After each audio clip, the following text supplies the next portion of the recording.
Hello, welcome ladies and gentlemen to the session on how to run a good on-farm trial. This session is hosted by the Association of Applied Biologists, ADAS, Rothamsted Research and the University of Reading. In this session, we'll introduce the principles and practicalities of designing an on-farm trial and experiment. We'll then go on to share with you some on-farm trial examples. And then after that, we'll have a Q&A session. So hold your questions to the end if possible. And then I'd like to move very swiftly on into our main part. So I'd like to introduce Susie Roques, who is a principal research consultant at ADAS in the crop physiology team. Susie grew up on a large family farm and manages ADAS's agronomics approach to tramline trials. I'd also like to introduce Jake Bishop, who works at the University of Reading. His group uses experimentation in the field and controlled environment and data analysis to understand how we can work with the wider ecosystem to sustainably increase agricultural productivity. I'll hand over to Susie. Well, just to find out who's here, can I ask you to raise your hand if you are a farmer or work on a farm? All right. Can you keep your hand up if you have ever been involved in an on-farm trial or experiment? Official or unofficial? Either. And keep your hand up if you felt that was a success and it went well and you learned something from it. Okay, well, that's promising. So for those of you who haven't, the first question is, why would you run an on-farm trial? There's plenty of research out there being done by the universities and the extension services in small plots. But by doing something on-farm, you can compare either inputs or approaches using your own commercial equipment on your own soil type and get results that are applicable to your own situation. And it's also a chance for farmers to bring their own innovations, which nobody's looking at. Well. Yeah, so we're talking here about how to run a successful good farm trial. So at this point, we just wanted to signpost some of the existing materials. So ADAS have got some great material on on-farm trial that Susie and others have produced, but there's lots of others, including from the States, which I think are really useful. They come up with all different, we've got a 10-point plan that you can see there, but we distilled that down to 5 main points that we think you need to get right, and we'll just talk about those through the rest of the session, really.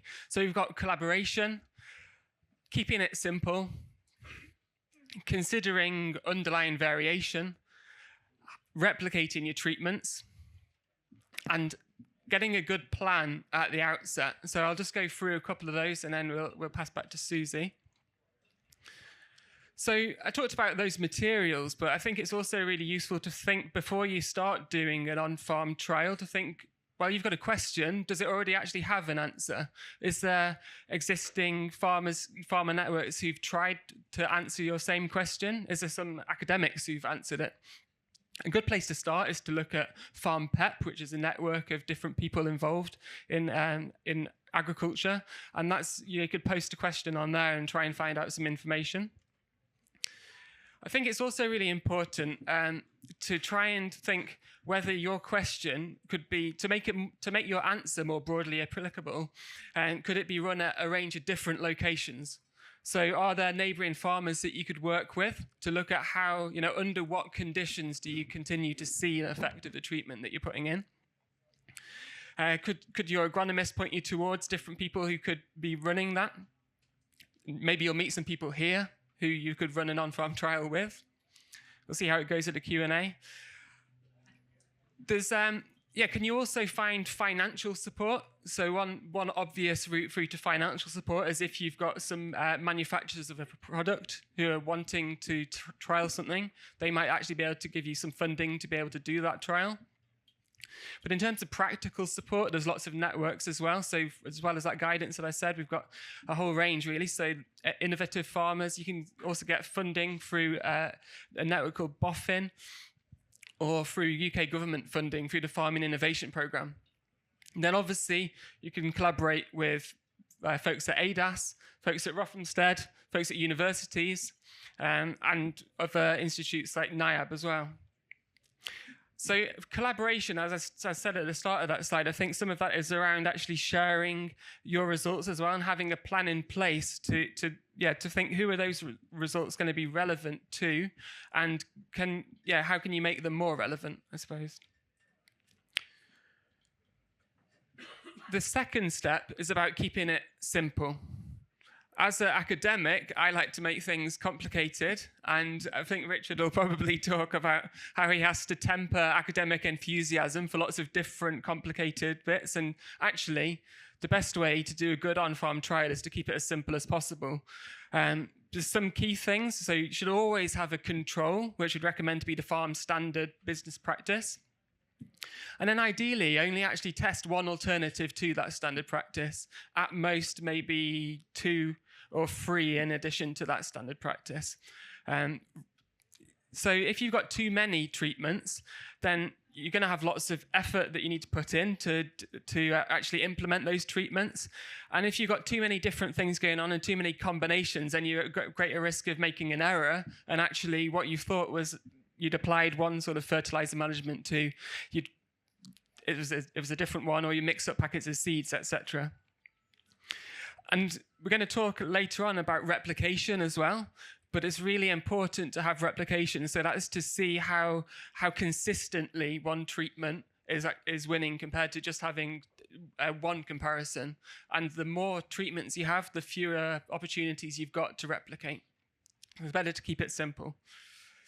And if you don't have that replication, then you'll get inconclusive results. So if you just see, so you're comparing, you split a field in half and it's done well in one half, but you don't really know, well, I'll go on to that in the next slide, but it's difficult to conclude from that whether you've actually had an effect of your treatment or it is something else going on. And the last thing in keeping it simple is to try and, when we're saying pick just one alternative, then pick the thing which has got the most realistic chance of seeing a difference. And I think that's particularly important if you're just starting out. You actually want to see a result of your work that you put in and the effort that you put into doing this. So thinking about how you're actually going to see an effect of your treatment and know that it's an effect of the thing that you're implementing rather than just caused by chance or underlying variation. This underlying variation is something that's really important to understand, and I think the guys who are going to talk about experiences of on-farm research, they're going to cover that in some really useful detail. But you should check for variation around the place where you're going to be doing your experiment, and there's a whole range of things. You can just use your anecdotal experience, personal experience of which areas yield more consistently than others. So obviously, if you've got a poor area and a good area, you don't want to confound that by doing your treatment on the good area and the control on the poor performing area. This is what the main thing that we're trying to get at here. But you can do, going beyond just those past experiences, you can look at soil maps, past yield maps, historic satellite images. So when we've had a particularly dry year, you can see the areas of the field which are looking ropey and you probably don't want to go near those. Or you at least don't want to mix up your treatments with those dry areas. You want to be really, when you're considering that underlying variation, you want to be considering relatively even fields. Or, as you can, I think Susie will talk about this, you can run your treatments perpendicular to that variation. As I was just talking about, you're not mixing up the treatment and the other noise that you're going to get.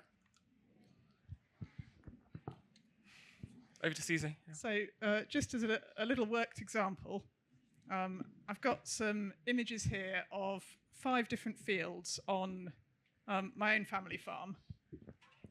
And I want you to imagine that you want to run a solid fertilizer trial. You've got your control treatment and a test treatment and 5 fields to choose from. We've got a previous yield map. We've got a map of different soil types, and we've got a biomass image, a satellite image from just before the treatments need to go on. Who thinks we should pick field A? Right, no one likes field A. Is anyone for field B? Also not popular. Anyone for field C? field D, anyone? I've got a few takers for field D. Is anyone brave enough to tell us why they would pick that one? No, not a lot of variation with yields and soil type. Okay, yeah, field D is quite even. And who likes field E the best? That's the most popular, and most of you aren't prepared to make a call. For myself, I would probably pick field E. Because it's a solid fertilizer trial, I'm going to want to work in double tram lines because of the spread pattern from my spinning disc spreader. We're going to get some areas of overlap. So by double tram lines, we'll be able to have a central area of each plot that works. I've got 2 treatments, and it would be nice to repeat them. So actually, we're going to need at least 8 tram lines, maybe 12, to get some replication. So I'm concerned that field D is going to be too small for the kind of on-farm trial that you can do with your own commercial equipment. Field E is plenty big enough. It's got a concerning split of 2 soil types, but it's so big that we can just pick half the field. So I would pick whichever of those field halves is most representative of the rest of the farm and run the trial in that.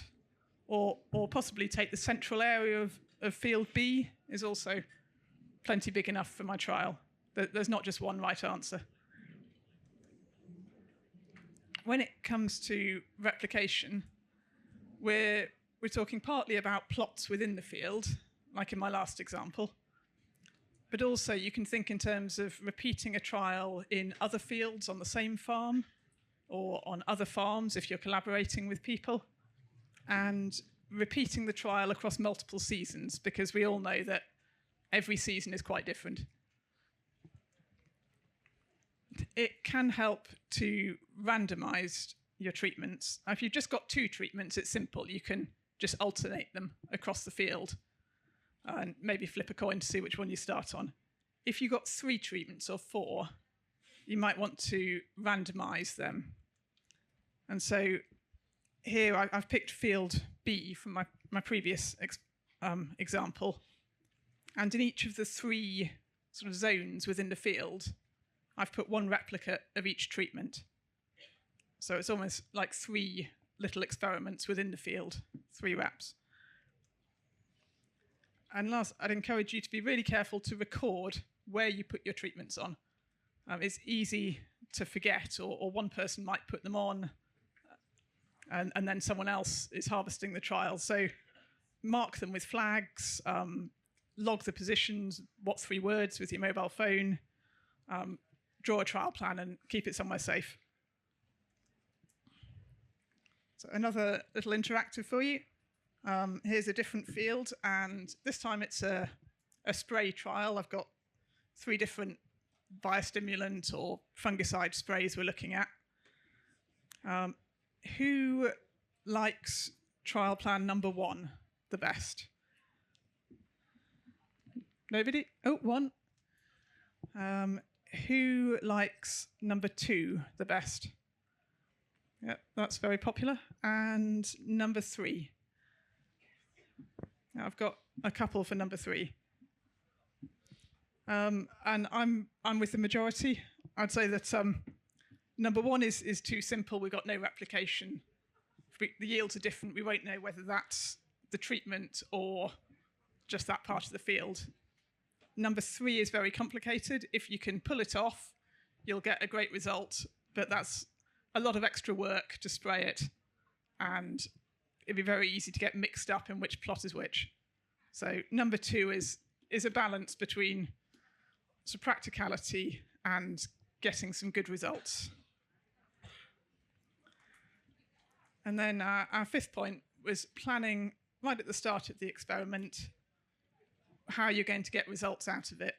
So if yield is the biggest question, do you have a weighbridge on farm? Do you have a trailer with a weigh cell? Are you going to weigh every tram line or the whole plot? If you've got yield mapping, are you just going to kind of look at the map and see how it is? Or can you run some basic analysis using Gatekeeper or other farm management software?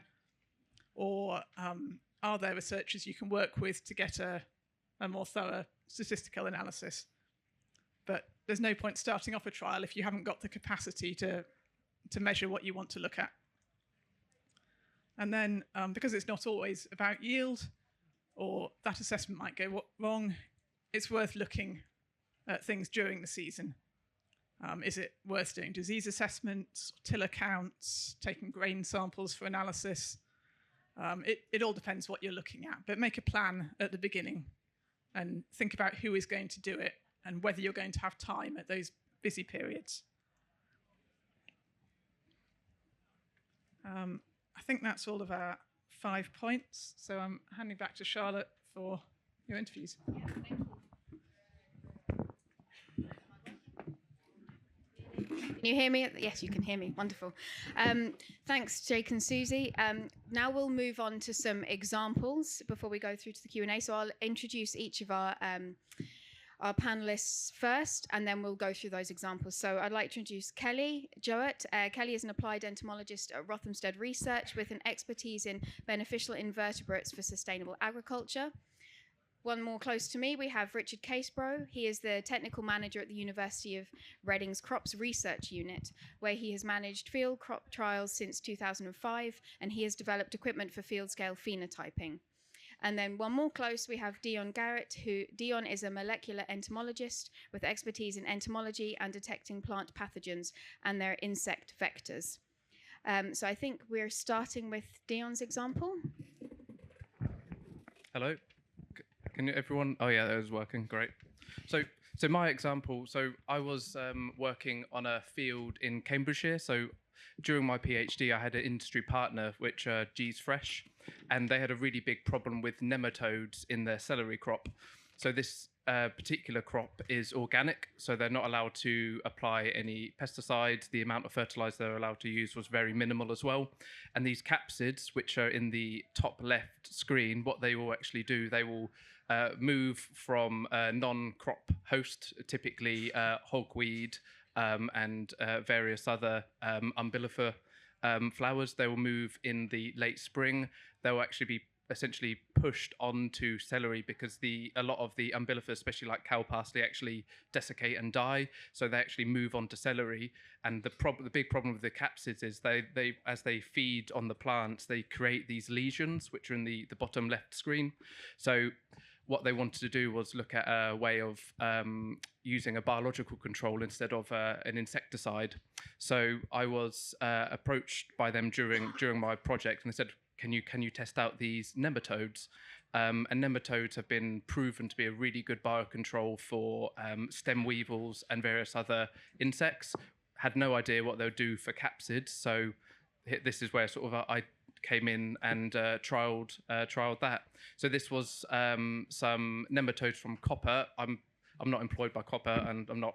It's a good product, but yeah, I have no affiliation with copper. But we trialed these nematodes out, and essentially very simple, as what was explained earlier.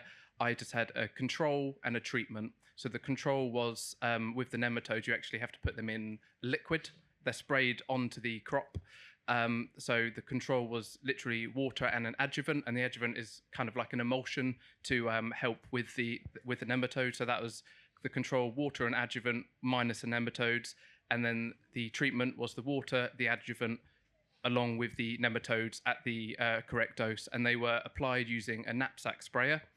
And what they would do, what we would do is once we started seeing capsid damage in the crop, we did one application, both the control and treatment at the same time. It was then subsequently netted, so you can actually see some netting in the sort of the white. So really what we're preventing was any capsids from leaving, but also very importantly, any capsids from coming in. And every few days, what I was doing, I was going out and I was doing random stratified sampling for capsids, both in all the control and the treatment plots. And then from that, at the end, I would then go and do an assessment of damage in the celery as well. So it's really a damage control for the celery, because that's the most important, and also counting the capsids to actually see if these nematodes were having an effect on the capsids. That's great, thanks. Dion, did you collaborate with any farmers or researchers while doing the trial? Yes, I did. So I worked very closely with an agronomist there, but also one of the technical specialists from Copper as well. But being a commercial farm, I was limited by quite a few factors. So I would have probably added a few more treatments in there, but due to the restrictions of being an organic commercial farm, there's some things that I couldn't actually do. So I worked alongside with the agronomists, the growers, and a bit of advice from the technical specialists. And thinking of our principles, did you consider underlying variation or baselining? Yes, I did. So again, mentioned earlier about how I accounted for any potential variation. So there's a known sort of, I don't want to say a phenomenon, but something called the edge effect, where the edges, especially within when you're looking at insects or other animals, there is this quite a big edge effect. So what I did, the treatments and the controls were literally split one after the other to account for the variation. And what's been the biggest challenge running this trial? Briefly mentioned, is working with the farmers. It was really difficult. Sometimes when I actually wanted to go and do my assessments, they were either moving machinery and stuff. So it was actually the logistics, to be honest. But again, having really close ties with the farmers and the agronomists did help me overcome that. And what was the best thing about running that on-farm trial? It worked. Yeah, no, it did. So the nematodes did actually show that they were suppressing and killing off the capsid. So the overall, the damage to the celery was significantly less than before. But also, when I was doing the counts of the capsid, you could see them actually dropping off within a few days after that. Okay, that's great. Thanks, Dion. In the interest of keeping to time, we'll move on. Our next example was actually with a farmer who can't be with us today because he has a new arrival in his family. So I'm going to ask Susie to take off her ADAS researcher hat and put on her family farm hat and talk us through this example, please. If you could briefly tell us about what the trial is. So this was a fertilizer product trial in which Gary was comparing his farm standard nitrogen fertilizer regime against a test product. And how did he get involved with the trial and collaborate? So this was a larger series of trials. There were 20 of these trials run across the UK last year. So Gary was just one of 20 farmers taking part. He was a contact from the manufacturer. He had worked with them before and was keen to trial their product. Okay. And what assessments were planned in this set of trials, and what did you end up doing? So in this case, the most important assessment of the year was yield, which Gary did himself using his yield mapping combine. But there were some crop assessments earlier in the year. So ADAS were the research partner in this project, which is how I know about it. So ADAS technicians went out and took tissue samples for nutrient analysis and pre-harvest samples to look at yield components, nutrient uptake. And then the yield map was analysed using the ADAS agronomic software to get a statistical yield result at the end of the trial. I get the feeling, Susie, that you set the trial up. So can you talk us through how you considered the underlying variation? Yes, I did. Well, firstly, as the man on the ground who knows the farm and knows the underlying variation, we asked Gary to choose a field which was fairly even and large enough to fit the replication we needed in. He proposed this field, and I checked out old satellite images on Google to look for field splits if it had been combined from smaller fields. and we looked at satellite imagery from the trial season and the season before, and agreed with him that this was really quite an even field, and so there wasn't any particular variation to avoid or to get concerned about. Okay, that's great. And I'm going to ask one more. What was the biggest challenge for yourself, not only for this trial, but for the set of trials this was involved in? I think the biggest challenge might have been interpreting the results. See, the very similar trials were done on 20 farms, and the results were variable. We had in some farms the test treatment yielded a lot more than the farm standard. In some farms it was less, and so there was a lot of work to be done looking at why that might be. Obviously, we got different soil types and big differences in what the farm standard treatment program was, and it was fun but also challenging to look for the pattern, to try and explain what was going on. And I can't tell you all the details of what the treatments were, but we think it had a lot to do with sulphur. The test treatment had some sulphur in, and it performed best on the farms where the farm standard treatment didn't include enough sulphur. Okay, thanks, Susie. We will move on now to Richard. If you would like to briefly introduce the trial you're sharing with us, please. Okay, so as we've already said, I'm the trials manager at the University of Reading Crops Research Unit. And the trial we've got in the picture on the screens is a spring bean trial called Raising the Pulse, where we're looking at 10 different varieties of beans with 4 different treatments on them. And each set of treatments is replicated 4 times. So the different treatments are the control, the application of micronutrient spray, the application of some sulfur additive, and a combination of the two, the micronutrient and the sulfur. So looking at the trial itself, we had to.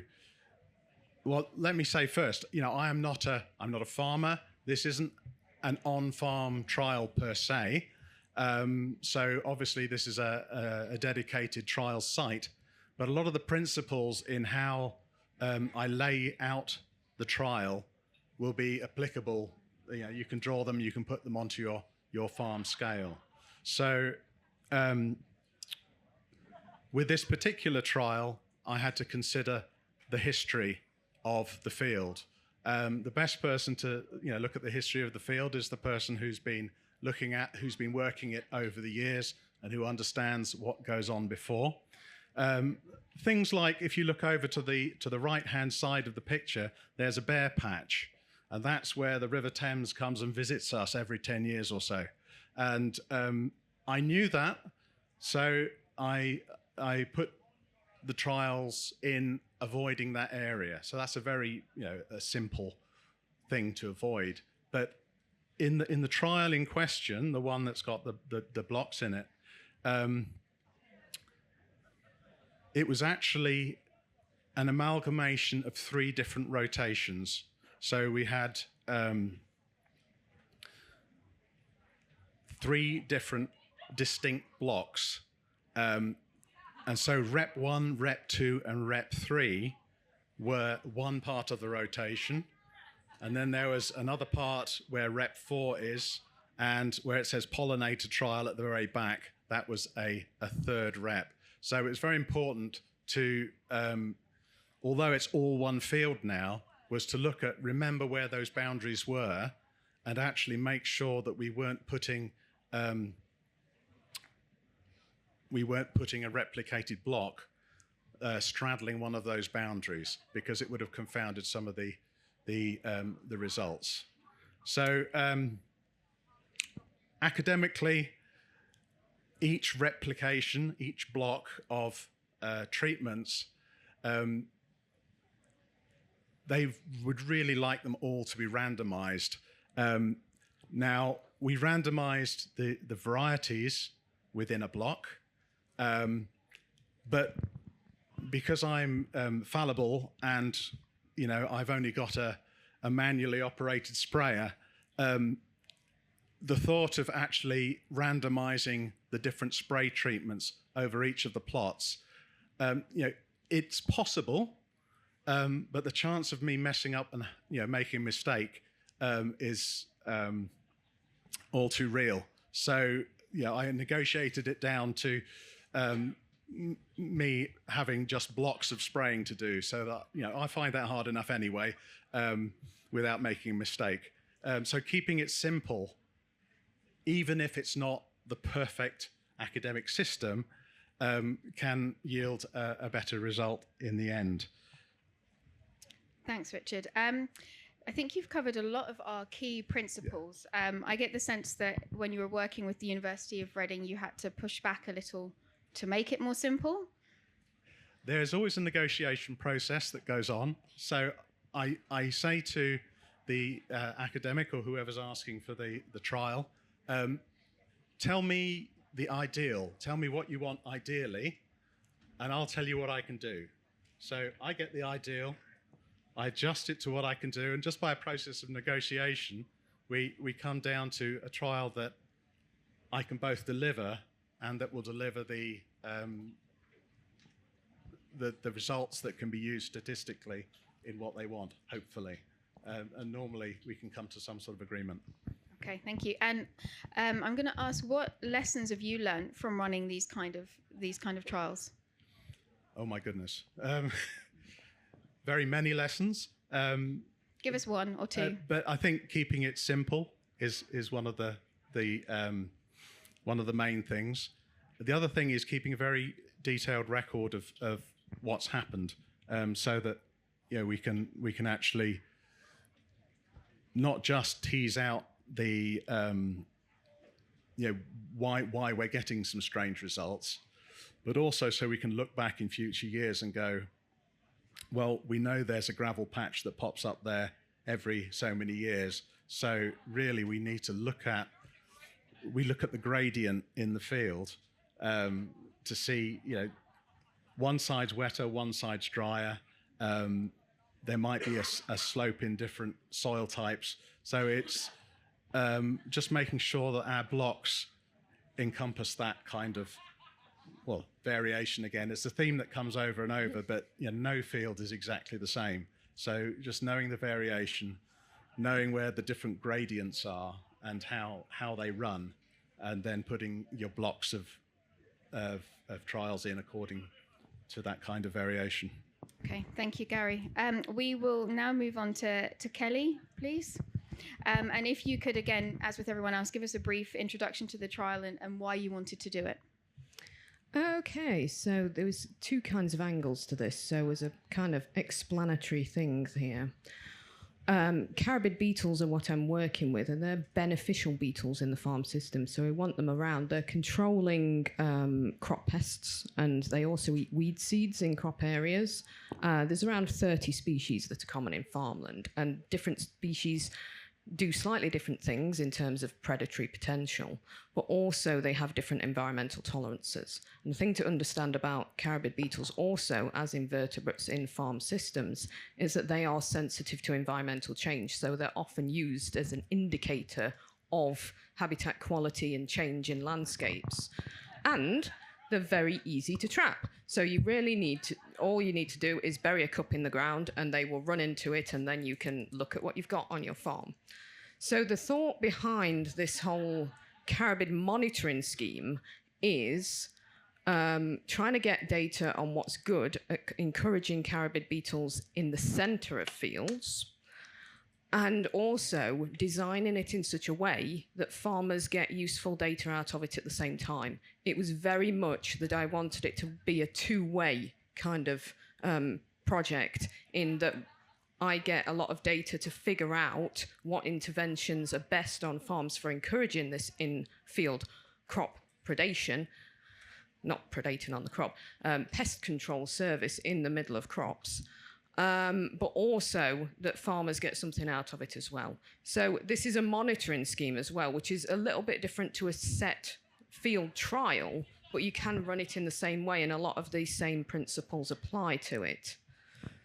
Thank you. And did you collaborate with any other researchers, and how did you work with your farmers? So yeah, it's been very much collaborative all the way through it, and I'm very much a believer in how that adds value to any project.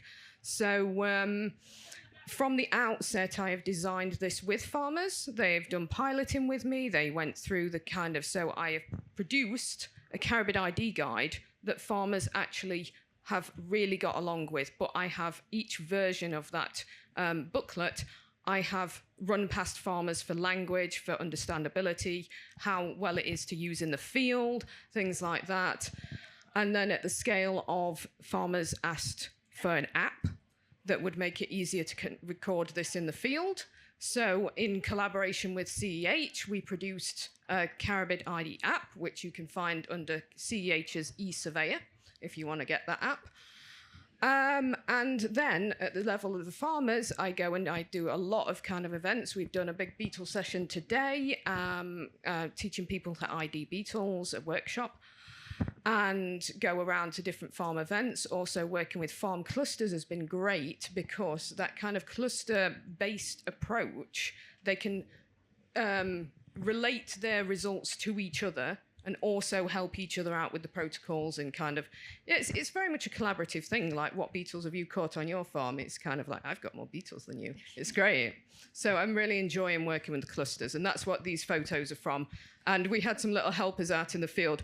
The children were going out and collecting the traps and running back with them and seeing what beetles were in. So that was an event that I did. It was really fun with the Kent cluster. That sounds lovely. Have you done any baselining or considering underlying variation? Yeah, I mean, one thing about baselining is that farmers tell me that they're inputting all these regenerative practices, and I'm like, oh, I wish you'd have measured the beetles before you did these things, so that we could see what beneficial aspects these regenerative practices had from the baseline level. But the best time to start with anything is now, isn't it?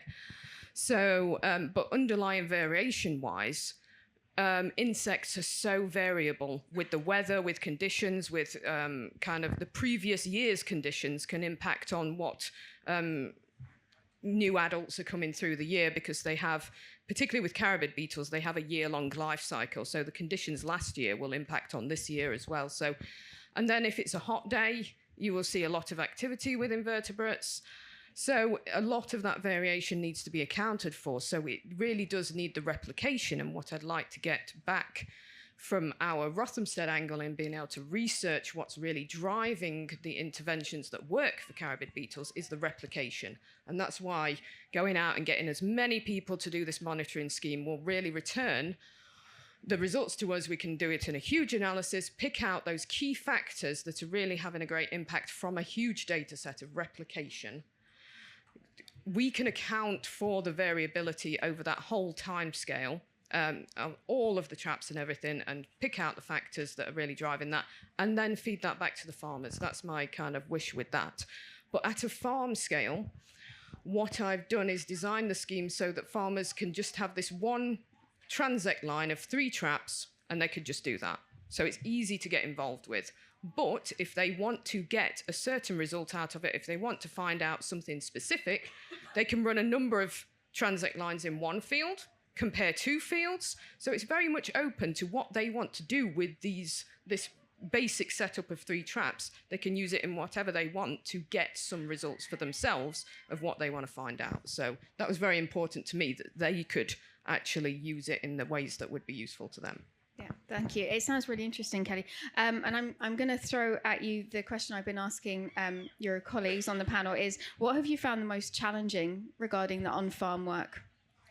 Well, the question, how many beetles is a good number of beetles?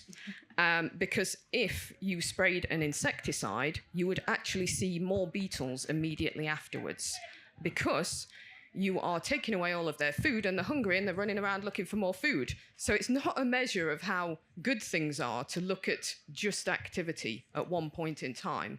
What you need to think about is more the different species and the diversity in the traps. And that's a very hard kind of concept to get your head around. Like, if I'm just counting the abundance, what does it actually tell me?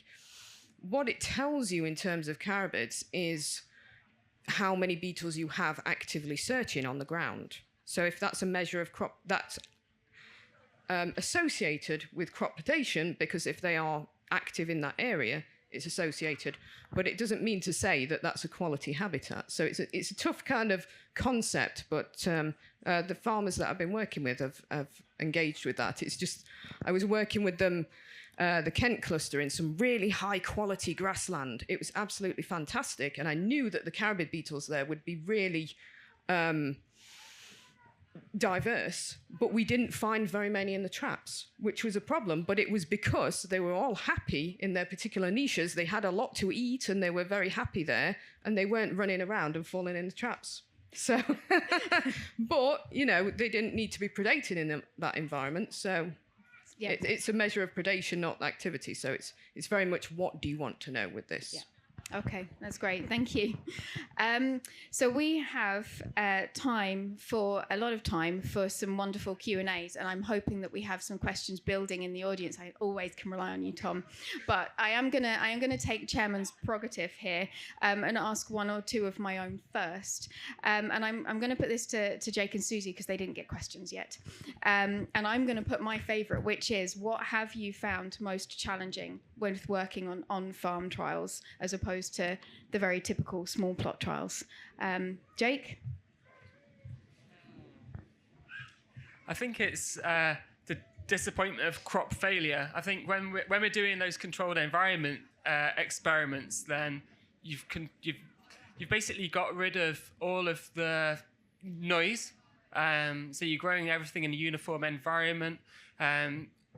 You're giving it the optimum conditions, but it's not representative of a real farm, or it's not directly representative. So I think it's really important to do those on-farm trials. But then we've had deer eating crops, we've had all sorts of things being problem. And I've researched heat stress and climate change in the last couple of years in our trial on the Raising the Pulse, and we've been getting hit with heat waves during flowering. So yeah, I think it's just trying to see through that noise, and that's where some of that data analysis and meta-analysis that I was talking about that's the sort of approaches I use for that. Susie? I think for me it might be making it practical and doable for farmers, and working with them and recognising that their main priority will always be growing the crops and getting the harvest in. So when we run small plot trials, we tell the technicians what to do and they do it. But when we're working with farmers in a collaboration on an on-farm trial, we need to recognise their busy times and work around it and make it doable for them rather than burdensome. Yeah, thank you. That's great. I will not keep asking my own questions, and I'll start asking some questions from the audience, please. If we can get a mic to Tom. Thank you. And yep. Thank you, Charlotte. Tom Allen Stevens, British On-Farm Innovation Network. Really interested to hear all of your comments about on-farm trials, and I echo quite a lot of the challenges and the successes that we get from them as well. But my question was, you talked a lot about replication and the importance of replication. How much replication can you get if you've got a group of farmers, a number of farmers doing it over different sites? How much replication can you actually get through that route instead? That's a perfectly valid replication. And so if you have 10 farmers each doing the simplest split field they could possibly do, that's still very valid. If we bring those 10 results together, you can do statistics, you can really learn something.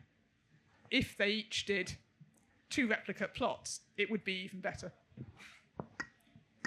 Yeah, I guess it's like we talked about blocks. Susie talked about blocks, and then the farm is the block. So if you can, I guess you need to be able to estimate to actually do any stats analysis, you need to have an idea of how one farm is performing compared to another one. So that's where having those replicates on the farm, within a farm, is useful as well.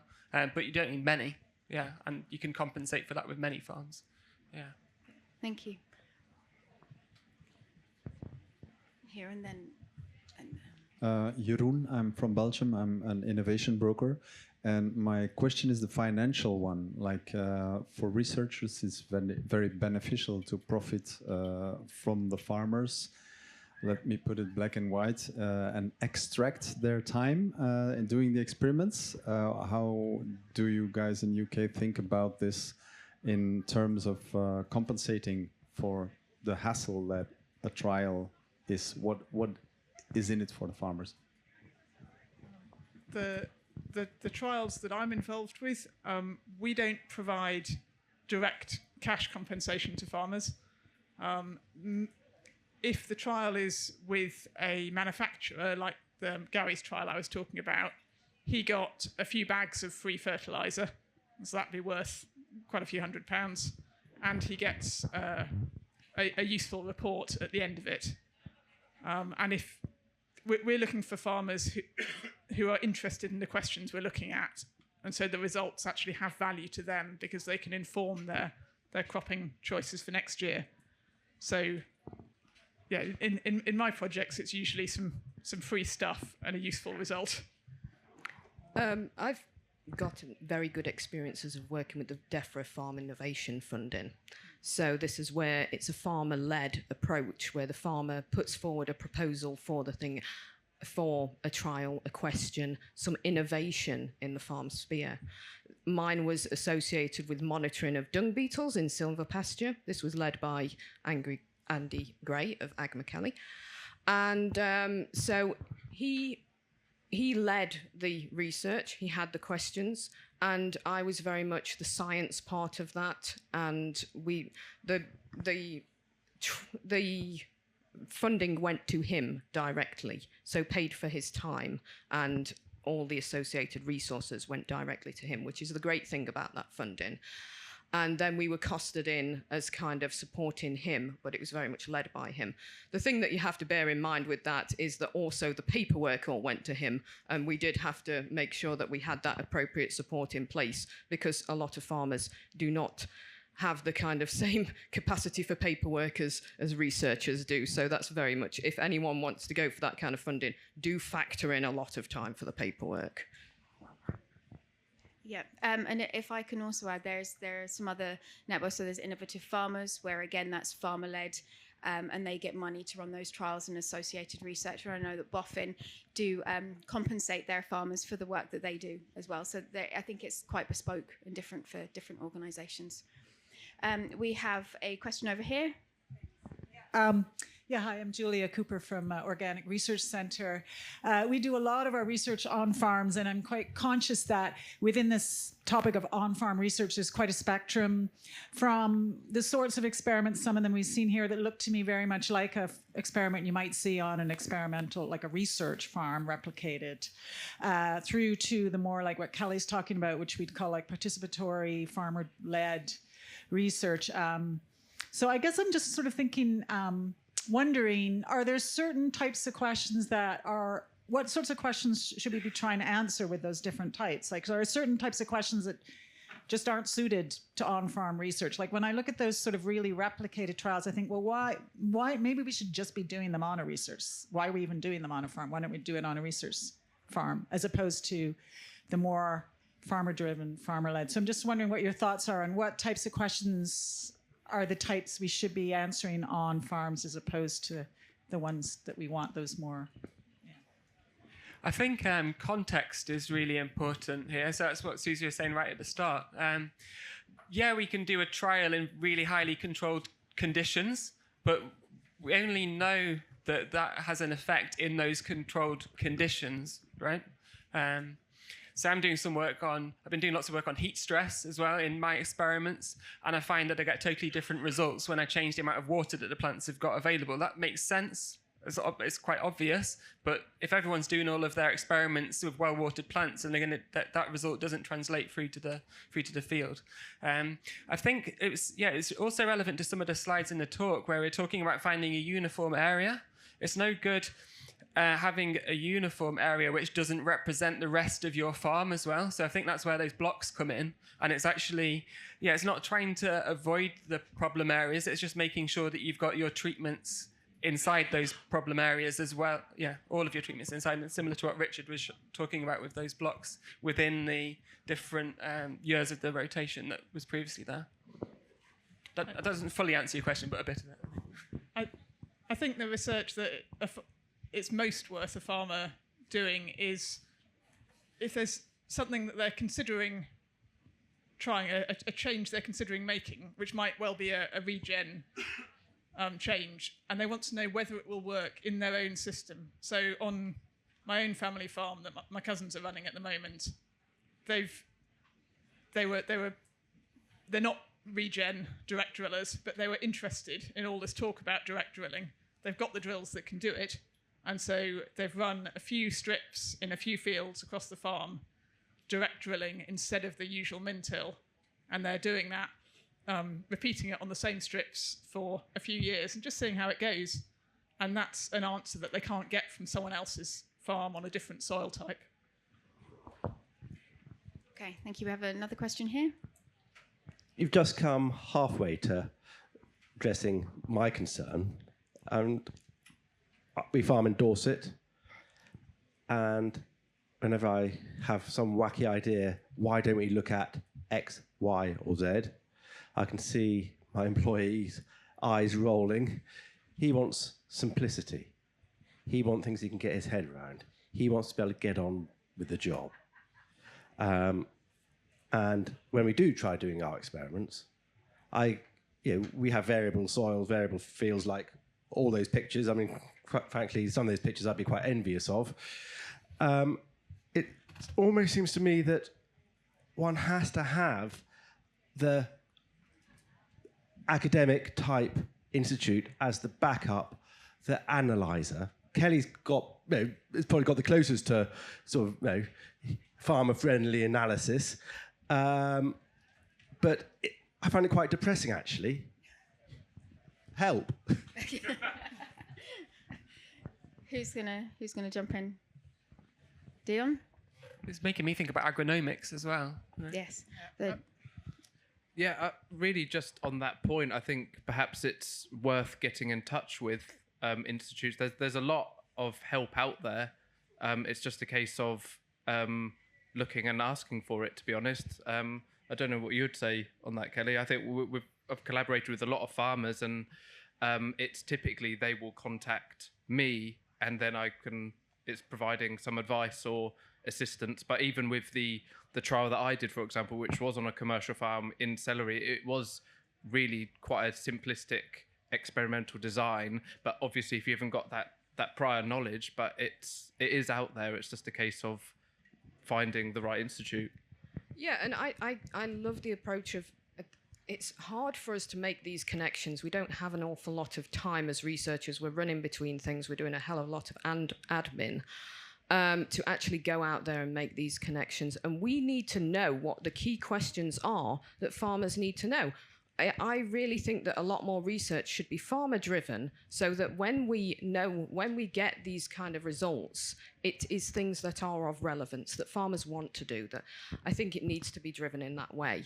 So I would say that even if you just get in touch and we pass you on somewhere else, we know those avenues that might be best for you to go down, and we're very much open to people approaching us. At Rothamsted, we've got quite a broad range and a lot of connections that we can put you in touch with the appropriate people. So yeah, I'd encourage you to get in touch with researchers on a broad scale. Yeah, no, I'd agree. We're all nice people. We want to help. Yep, generally. we do have to sort of start wrapping up now. So I would like us all to thank our panelists for their time, and please remember the principles. We are here to help, essentially get in touch. And we also have a conference coming up with the AAB. Grant at the front here has some nice leaflets if you're interested. It's very pharma focused. So please thank our panelists.